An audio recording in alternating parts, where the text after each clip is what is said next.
Bonjour lecteurs de notre chaîne YouTube et au moment du forum de rcmag.com. Alors on se retrouve pour la 11e vidéo sur la présentation de ma petite collection perso. Je vous invite à regarder les vidéos dans l'ordre à partir de la vidéo 1 pour comprendre un peu le cheminement, pourquoi je fais ça et aussi avoir un tour complet dans la première ou la deuxième, je crois. Je fais un tour complet, comme ça c'est plus facile de comprendre comment je procède et pourquoi je le fais. Et c'est aussi, je crois, la 62e vidéo. Je l'ai noté devant moi parce que je ne me rappelle plus. Ouais, c'est ça, c'est la 62e vidéo sur l'histoire de la petite voiture RC. Donc ça, c'est une série qui est à part. Et dessus, on met voilà, on peut parler d'une course, d'une revue, d'une année, d'une voiture spécifique. Le but étant à la fin que tout ça se soit rajouté au musée virtuel. Donc allez, à chaque fois, on s'attaque, on fait en moyenne 3 boîtes.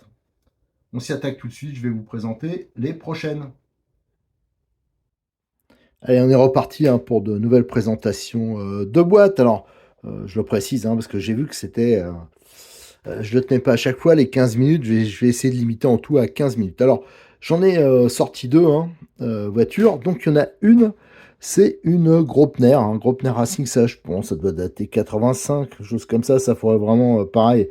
Quand on fera les vidéos spécifiques, on fera vraiment des recherches. Je vous mettrai des documents. S'il y en a qui ont des documents, je suis preneur. Et c'était une voiture, une Formule 1. Alors, ça, je l'ai expliqué dans les vidéos précédentes aussi. C'était assez courant, les Formule 1. Et donc, celle-ci, c'est à l'échelle 1/8. On reconnaît un train avant de VCS. Et c'est une base VCS, mais vous allez voir, à courroie. C'est une version intermédiaire. Ça pourrait faire même... ça peut peut-être donner des idées aux classiques à courroie qui sont sortis par la suite. Et c'était livré avec un OS SEB, enfin SEBX. Donc un moteur à tirette. Et la voiture, vu le poids, la voiture, elle est dedans. Alors ce que je vais faire, c'est déjà, on va ouvrir la boîte. Donc mes souvenirs étaient bons, la voiture était bien dedans. Alors pour ceux qui connaissent la marque SG, donc c'est une marque italienne qui a créé de nombreuses voitures à la fin des années 70, dans les années 80, qui a gagné de très nombreux titres. Et il y avait notamment la VCS. Ah, c'est dommage, c'est fendu là. Oh, ça c'est bête quoi. Bon, enfin bref, c'est pas grave. Enfin pas grave, si c'est grave, c'est embêtant. Regardez, je zoome. Là on voit ici c'est fendu. Bon ben voilà, pour une voiture qui est neuve, je pense qu'elle est neuve. Voilà, regardez le châssis. Donc vous avez une plaque ici, là, ça remonte. Voilà, c'est un peu pour faire style extracteur, je pense. Et les vis de fixation du moteur étaient nouées dans l'épaisseur du châssis. Il y a un pod. Voilà, là on voit le démontage rapide à l'arrière. Et devant, c'est un circlips avec les roulements. Ça, c'était spécifique de beaucoup de voitures SG de ce moment-là. Les roulements étaient dans les jantes. Là, le réservoir, ça, on dirait celui d'un... quelle marque qui est marquée dessus, mais ça on dirait un Garbo ou alors une Hemi. Voilà, donc voilà, le moteur donc à tirette. Donc l'échappement, regardez, alors là, je ne vous parle pas de l'étanchéité du système. L'échappement type comme les kartings Kyosho. Voilà, directement sur la sortie avec un ressort qui est plus présent. Les fameux démontages rapides pour les fixations de cerveau, eux, sont bien là. Donc tout l'avant, je vous dis, c'est de la VCS. Là, on retrouve le doublage. Et là, un système à courroie, avec les biellettes, là, pour les paliers. Enfin, voilà. Donc ça, on pouvait pas régler, bien sûr, le pincement, mais c'était donc une transmission à courroie, un intermédiaire entre les voitures à suspension et les voitures rigides. Bon, l'avantage, alors, j'ai pas la carrosserie, semble-t-il. Ça, je m'en rappelle plus, mais j'ai pas mal de carrosserie F1. Alors, il y aura peut-être moyen d'en réadapter une. Voilà, donc ça, une voiture qui est assez sympa. Voilà, j'aime bien. C'est des pneus en caoutchouc. Putain, derrière, ils sont... ouah, c'est bien rigide. Voilà, donc ça se trouvait... je me rappelle où je l'ai acheté. Je l'ai acheté en eBay Allemagne, je crois. Et ça valait une misère. Et voilà, c'était Ferrari F130. Voilà, allez, maintenant, on va passer à une voiture Kyosho. Aero Strike, je ne sais pas exactement comment on prononce ça. Donc ça, est-ce qu'il y a une année? Parce que des fois, Kyosho, c'est marqué l'année sur les côtés. Donc là, on a des vues de la voiture en action. Donc c'est une voiture 4 roues motrices, oui, je crois que c'est une transmission par cardan. J'avoue assez peu la connaître. La boîte, malheureusement, regardez, Elle a été un peu charcutée. C'est comme ça que je l'ai reçue, hein. Ça, c'est un peu bête, mais c'est comme ça. Et si j'essaye d'ouvrir la voiture, hop, elle est complète dedans. Voilà. Donc, il manque juste à mettre, ça devait être mis double face, on le voit ici, c'était la bulle. Voilà, c'est l'époque où Tamiya faisait aussi des voitures un peu comme ça, avec des looks hyper futuristes. Et le pilote qui était peint. Voilà, donc ça c'était en Lexandre. On voit que la partie arrière, elle est rapportée. Regardez, sûrement une fixation avec du double face. Et en dessous, on a une voiture. Alors là, je vois qu'il y a des éléments tout neufs en sachet encore. Donc pour la compléter, hein, pour compléter le montage. Je vais la sortir. Voilà, je vais la sortir. On va mettre ça de côté. Donc là, on voit qu'il y a des... Ici, ça c'est pour les réglages au niveau des amortisseurs, les bagues. Et voilà, la voiture, il y a un peu de poussière, mais par contre, elle est toute neuve, hein. Les pneus, regardez, ils sont nickel. Voilà, comme neuf. Des triangles un peu à la Tamiya. C'est bizarre, cette voiture, elle fait pas que chaud. Voilà, les éléments que je vois dessus, que ce soit les amortisseurs, enfin tout ça, à part le contrôleur, enfin le contrôleur, le variateur de vitesse, hein, ça c'est vraiment typiquement. Les autres, on voyait la partie euh, électrique, et là c'était caché par ça, et là on voit la rotule, et la commande elle se faisait comme ça. Alors c'était censé un peu mieux protéger. La grosse résistance derrière, voilà la prise. Et mais les amortisseurs, tous ces aimants-là, ça me rappelle pas du tout du Kyosho. Et là, on voit le cardan en acier, hein. Donc c'est une corde à piano pliée. Voilà, donc une trace. Voilà, ça ressemble, on dirait du Tamiya. Alors c'est pas du Tamiya, mais c'est de forte inspiration Tamiya, donc avec le grand cardan. Et ici, une cascade de pignon qui doit être d'ailleurs assez balèze. Je pense que c'est pas des vrais amortisseurs hydrauliques. Alors ça, on verra quand on fera la présentation complète de la voiture. Je vous avoue que ça faisait partie des voitures où j'étais passé complètement un Le Mans stock. J'étais passé complètement à côté de cette génération de voitures. Alors moi, je dirais 1990 peut-être. Donc ça, faudra voir. Mais c'est vrai que l'inspiration de Tamiya, elle est évidente. Voilà. Donc maintenant, on va passer à quoi? On a encore le temps d'en faire une. Alors ça, c'est... Tiens, on va faire celle-là, parce qu'elle est en face de moi.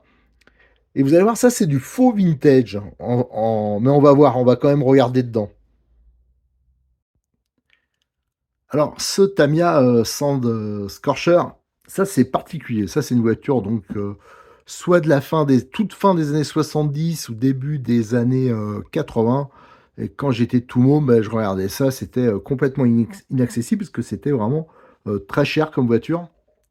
Et longtemps après, dans les années 2000 déjà, ils ont relancé une série. Donc ça fait partie de ces voitures-là. Ça commence déjà à dater, hein, ça peut-être une dizaine d'années. Et donc c'est le même look, les mêmes boîtes, à peu près les mêmes pièces, sauf que, bien sûr, contrairement à l'époque, il y avait notamment un contrôleur électronique. Mais autrement, pour le reste, hein, c'est sensiblement la même chose. Alors bien sûr, j'ai craqué. Et là, j'en ai trouvé. Celle-là, je l'avais trouvée sur une brocante. Mais vous allez voir dedans, je crois, là j'ai pas ouvert, mais je crois que c'est que des pièces en vrac. Et par contre, j'en ai une neuve que j'avais pris chez Modelis 34 parce qu'il en restait 2-3 à un moment.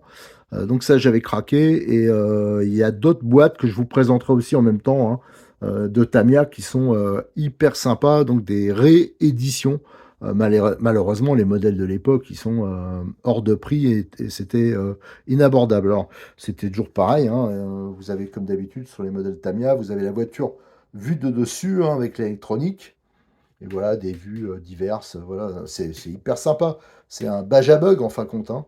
Donc c'était en dessous des mécaniques, des suspensions de coccinelle. Et c'était pour rouler sur le sable, hein. C'est ce qui explique les, les pneus. Allez, on va ouvrir la boîte. Alors, effectivement, il y a du vrac, hein. Donc, j'en ai une hein, qui est complète, mais celle-là, je l'avais trouvée comme ça, pour pièces, hein. Enfin, il n'y avait pas de quoi en remonter une complète, mais vous voyez, la carrosserie, hein, ça se faisait comme à l'époque, c'est en ABS blanc, voilà. Donc, très finement moulé. On avait toute la partie vitrage, pareil, c'était rapporté avec les feux, ici, les vitres. Donc, ça, c'est bien. Ça, c'est la partie où vient se mettre l'électronique, c'est transparent. Vous voyez, c'est original. Les pneus, ça aussi, c'est vraiment conforme à ce qui pouvait se faire sur les vraies voitures. Là, on a les arrières. Non, les avant plutôt, c'était les arrières avant. Ici, le pare-choc, alors ça, je vais le garder précieusement parce que c'est souvent ça qui pétait là-dessus. Quand on prenait un pet, là, ben, voilà, entre la barre métallique et le plastique, ben, ça pétait. Qu'est-ce qu'on a? Les jantes. Voilà, alors ça, par contre, on le retrouve sur d'autres modèles. Ça peut se trouver ici toutes les parties plastiques, hein, la calandre, le pare-buff devant.